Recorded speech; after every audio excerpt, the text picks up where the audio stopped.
وزن اور عدد، اس کو یاد رکھیے، وزن اور عدد، اس کو گننا بولتے ہیں اور اس کو تولنا بولتے ہیں۔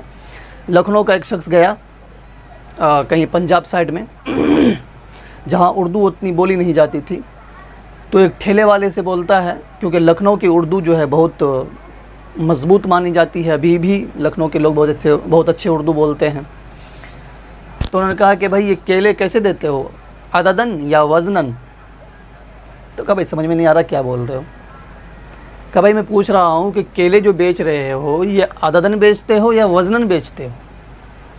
کہا میں نہیں سمجھتا ہوں کیا بول رہا۔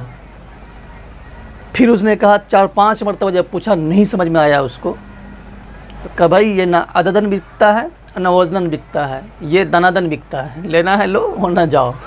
بیچارہ تو سمجھ میں نہیں آیا کیا کرے گا وہ۔ تو یہ ہے عدد اور وزن، یہ گنتی اور یہ تولنا۔ تو چلیے ایک لفظ اور ہم آپ کو سمجھاتے ہیں، یہ ہے انشاءاللہ۔ کیا ہے؟ انشاءاللہ۔ اس کا معنی کیا ہوتا ہے؟ اس کا معنی ہوتا ہے اگر اللہ نے چاہا تو، اگر اللہ نے چاہا تو، یعنی کوئی کام آپ کرنے والے ہیں فیوچر میں، مستقبل میں، اور کہتے ہیں کہ انشاءاللہ میں یہ کام کروں گا، انشاءاللہ یہ کام ہو جائے گا، یعنی اللہ نے چاہا تو یہ کام ہو جائے گا، یہ اس کا میننگ ہوتا ہے۔ آج کے لیے بس اتنا ہی۔ تو امید کرتا ہوں کہ آپ اس سبق کو سمجھ گئے ہوں گے۔ پھر ملتے ہیں اگلے سبق میں۔ السلام علیکم ورحمۃ اللہ وبرکاتہ۔